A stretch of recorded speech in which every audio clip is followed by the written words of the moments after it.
जम्मू कश्मीर के पहलगाम में जो आतंकी घटना हुई 22 अप्रैल को, क्या उसमें मुसलमान भी जिम्मेदार हैं? अगर देखा जाए पहलगाम में 80% मुसलमानों की आबादी है, जिसमें 50-60% मुसलमान भी हो सकते हैं। तो आज से इस वीडियो में हम बताएंगे जम्मू कश्मीर के बारे में। सबसे पहले जान लेते हैं पहलगाम के बारे में। पहलगाम जम्मू कश्मीर के एक सुंदर पर्यटक स्थल होने के साथ साथ यह अमरनाथ यात्रा का भी प्रमुख स्थल है। यह पहलगाम अपने प्राकृतिक 22 रन घाटी की सुंदरता के लिए जाना जाता है। पहलगाम में जो भी 22 अप्रैल को आतंकी घटना हुई, यह पहली बार नहीं है। बात करें अगस्त 2000 में अमरनाथ यात्रियों पर हमला किया गया था, जिसमें कई श्रद्धालु मारे गए थे। वहीं 2017 में भी अमरनाथ के यात्रियों के बस पर अटैक किया गया था, जिसमें से कई श्रद्धालुओं की मौत हो गई थी। जैसे ही कश्मीर में इकोनॉमी बढ़ती है, वैसे वहाँ पर आतंकी हमला हो जाता है। लेकिन इस 22 अप्रैल का हमला बहुत ही शर्मनाक था, जो इन कायर पाकिस्तानी आतंकियों ने धर्म पूछ कर गोली मार दी। अब देश की जनता भारत सरकार से पूछती है, कब तक आतंकी हमला होता रहेगा? कब तक जम्मू कश्मीर में लाशें गिरेंगी? कब तक जम्मू कश्मीर का मसला अंतर्राष्ट्रीय स्तर पर उठाया जाएगा? कब तक अपनों का खून सहेगा? क्या अब भी तुम लोगों की आंखें नहीं खुलती? नमस्कार फ्रेंड, आज की एपिसोड में हम समझेंगे कि ये कायर पाकिस्तानी आतंकी कहां से आए। क्या जम्मू कश्मीर के मुसलमान इनका साथ देते हैं और भारत सरकार को दिखावे का ढोंग करते हैं? क्या पाकिस्तान का हाथ गाजा हमास जैसा कर देना चाहिए? हमको इजराइल से कुछ सबक सीखना चाहिए। आज के एपिसोड में हम बताएंगे कि इस पहलगाम हमले की जिम्मेदारी किसने ली। जी, मेरा नाम है सूर्य प्रताप सिंह। चलिए बात करते हैं पहलगाम के बारे में। सनातन धर्म के अनुसार पहलगाम में भगवान शिव ने कई बैलों गायों को यहाँ पर छोड़ा था, इसी कारण इसे बैलों का गाँव कहते हैं।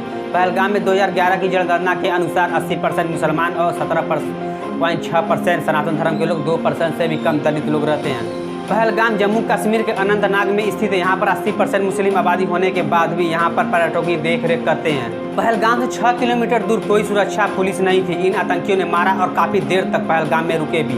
सुरक्षा बलों को आने में कम से कम 30 से 40 मिनट का समय लगा। क्या आपने कभी नोटिस किया है कि ये आतंकी हमला ऐसे समय पर हुआ जब भारत कोई बड़ा कदम उठा रहा हो, जैसे 370 का हटना, चुनाव लड़ना, वक्फ बोर्ड बिल पास होना। आपको बता दें कि आतंकी हमला करके दुनिया का ध्यान खींचा जाता है कि जम्मू कश्मीर में अब पर भी 370 के हटने के बाद भी वहाँ पर कोई शांति स्थिरता नहीं है। ये आतंकी हम सबको बताना चाहते हैं देश में स्थिरता बढ़ रही है, लोकतंत्र कमजोर हो रहा है। वहीं बात करें जम्मू कश्मीर की अर्थव्यवस्था के बारे में, तो जम्मू कश्मीर में जब भी कोई पर्यटक आते हैं तो लोकल को रोजगार मिलता है, वस्तुओं सामानों की सेलिंग होती है, होटल, टैक्सी, खच्चर, दुकानें, सब कुछ चलता है। आतंकी लोगों के मन में डर का माहौल बैठाकर पर्यटकों को तबाह करना चाहते हैं और ये बताना चाहते हैं कि जम्मू कश्मीर 370 हटने के बाद भी वहाँ पर स्थिरता नहीं आ रही है।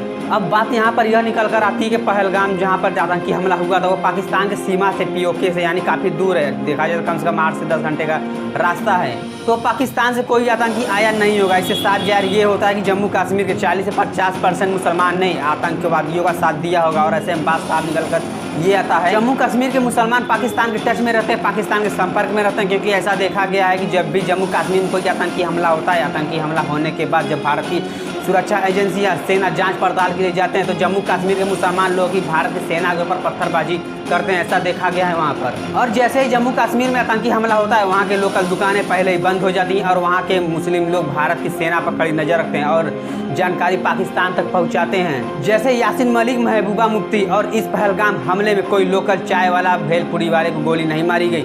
इसे साफ निकल कर यह आता है कि जम्मू कश्मीर के 40 से 50% मुस्लिम, यानी कि लोकल मुस्लिम लोग ही इन पाकिस्तानी आतंकवादियों को साथ दिया होगा, अपने यहाँ पनाह दी होगी। इन पाकिस्तानी आतंकी लश्कर तैयब जैसे मोहम्मद और TRF का साथ देते हैं। ये TRF क्या होता है जो मैं आगे चलकर इसको बताऊंगा। इस बार भी ऐसा ही हुआ। ये जो आप मेरे कंप्यूटर स्क्रीन पर देख पा रहे होंगे, यही 3 आतंकी हैं। ये अपने आप को TRF कहते हैं। तो चलिए जानते हैं कैसे बना TRF, क्या होता है TRF का मतलब ये होता है द रेजिस्टेंस फ्रंट। कहानी शुरू होती है साल 1985 से, जब पाकिस्तान से लश्कर तैयब को खड़ा किया था। इसका मकसद ये था कश्मीर को भारत से अलग करके पाकिस्तान में मिलाना। कई सालों तक आतंक का खेल चलता रहा, लेकिन साल 2018 आते आते भारतीय सेना ने लश्कर के कई कमांडर को मौत के घाट उतार दिया, जैसे मेराजुद्दीन श्रीनगर का चीफ था, अबू मुआज, आजाद अहमद मलिक, मुश्ताक अहमद साउथ कश्मीर का रहने वाला था, मिराज नायक को भारतीय सेना ने इनको मार डाला। इन सब की मौत से लश्कर तैयब कमजोर पड़ गया। फिर आया वो ऐतिहासिक पल जब नरेंद्र मोदी जी ने अनुच्छेद 370 को खत्म कर दिया। फिर पाकिस्तान घबरा गया और कुछ कर नहीं पा रहा था, क्योंकि उसकी इकोनॉमी पहले से ही गिर गई थी। अगर करता तो FATF की ग्रे लिस्ट में वो चला जाता। ये FATF क्या होता है? ये FATF ये इंटरनेशनल ग्रुप होता है। इसका मतलब ये होता है फाइनेंशियल एक्शन टास्क फोर्स। इसका हेडक्वार्टर है फ्रांस की राजधानी पेरिस में है। अगर FATF को लगे किसी देश ने आतंकवाद को फंड की मदद की या आतंकवाद को अपने ही देश में पनाह दिया, तो वो FATF उसको ग्रे लिस्ट में डाल देगा। ग्रे लिस्ट का मतलब ये होता है आप किसी भी बैंक, IMF, वर्ल्ड बैंक से लोन नहीं ले सकते। अगर कोई देश को लगे कि वह देश ग्रे लिस्ट में चला गया है, तो वो देश आपके देश में इन्वेस्टमेंट करने से डरेगा, शेयर मार्केट कमजोर हो जाएगी, आपके देश की इकोनॉमी भी कमजोर हो जाएगी। आप इसको ऐसा समझे कि वह देश पैसा लगाने से डरते हैं और शेयर मार्केट गिर जाएगी, इन्वेस्टमेंट भी कम हो जाएगा और उस देश की जीडीपी भी गिर जाएगी। आप ऐसा समझें कि पाकिस्तान ने अगर आतंकवादियों को सपोर्ट किया, आप इसको ऐसा समझें कि पाकिस्तान आतंकवादियों को इनडायरेक्ट तरीके से सपोर्ट करता है। आपको बता दें, पाकिस्तान का आतंकी चेहरा भारत ने कई बार अंतर्राष्ट्रीय स्तर जैसे यूएनएससी में बेनकाब किया, लेकिन चीन की वीटो पावर की वजह से यह पाकिस्तान बच जाता है। इसलिए पाकिस्तान ने सोचा कि लश्कर तैयब प्लस जैश ए मोहम्मद को मिलाकर एक टीआरएफ आतंकी संगठन बनाया जाए और यहीं से जन्म होता है टीआरएफ। टीआरएफ मतलब ये होता है कि the resistance front. The Indian express की रिपोर्ट बताती है कि पाकिस्तान चाहता था कश्मीर की आतंकी लड़ाई सेक्युलर और लोकल दिखाई जाए ताकि लगे कि ये भारत के अंदर का गुस्सा है, क्योंकि लश्कर तैयब प्लस जैश ए मोहम्मद का कुछ खास मकसद थे। टीआरएफ ने विदेशी लोगों को अपने आतंकी संगठन में शामिल किया। अब पाकिस्तान के आतंकवादी नए मास में लौट आए, क्योंकि लश्कर तैयब जैश ए मोहम्मद भारत में पहले से बदनाम थे। आपको बता दें, जम्मू कश्मीर जो पहलगाम में आतंकी हमला हुआ था उसी की जिम्मेदारी टीआरएफ यानी द रेजिस्टेंस फ्रंट ने ली है। इस हमले का मास्टरमाइंड सैफुल्लाह खालिद को जाना जाता है। ये हमारे कंप्यूटर स्क्रीन पे आप लोग देख पा रहे होंगे। और टीआरएफ को भारत सरकार ने यूएपीए के तहत आतंकवादी संगठन घोषित किया था। टीआरएफ के आतंकवादी फेसबुक, टेलीग्राम, व्हाट्सएप पर सक्रिय है ताकि कश्मीर का माहौल पूरी तरीके से बिगड़ जाए। ये टीआरएफ पाकिस्तान से ड्रग्स हथियार की तस्करी भी करता है। ये कश्मीर घाटी के हमलों के भारतीय सेना में ट्रेनिंग भी लिया है और पाकिस्तान के संपर्क में रहता है। ये टीआरएफ सिर्फ कश्मीर पंडितों सनातन धर्म को टारगेट करता है, जैसा कि 1990 में कश्मीर में नरसंहार हुआ था।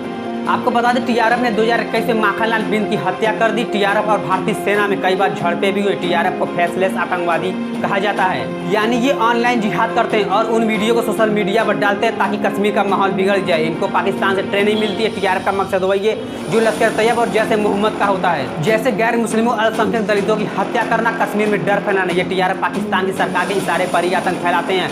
इसको पाकिस्तान से फंड भी मिलती है। आपको पहले मैंने बताया था कि पाकिस्तान इसको इनडायरेक्ट तरीके से यूज करता है इन आतंकवादियों को। आपको बता दें, पहलगाम ही नहीं, जम्मू कश्मीर में G20 समिट, खेलो इंडिया जैसे कई समिट हुए। जम्मू कश्मीर विकासशील से विकसित की ओर बढ़ रहा था, लेकिन आतंकियों ने डर का माहौल खड़ा कर दिया। लेकिन अब वो समय आ गया जब पाकिस्तान नक्शे से ही पूरी तरीके से गायब हो जाए, जिस तरीके से इजराइल ने किया।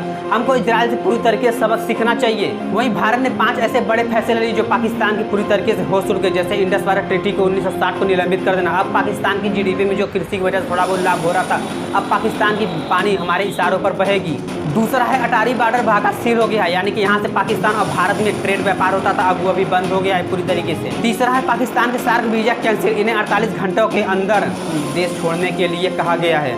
चौथा है डिफेंस एंड अभ्यास पर्सोना नॉन ग्राटा, सभी को बाहर कर दिया गया है। पांचवा है हाई कमीशन का स्टॉक 55 से घटाकर 30 कर दिया गया है। लेकिन अब पाकिस्तान समझे, खून और पानी दोनों एक साथ नहीं बह सकते। जाते जाते आपको एक बात और बता दें, ये वीडियो उन लोगों को शेयर करें, उन लोगों तक को पहुँचा दें जो इस आतंकी घटना जम्मू कश्मीर में जो 1990 में नरसंहार हुआ था, पहलगाम हमला हुआ था, जो इस घटना से अनजान है। तो आज के एपिसोड में इतना ही, हम फिर अगले एपिसोड में फिर मिलेंगे। धन्यवाद। जय हिंद, जय भारत।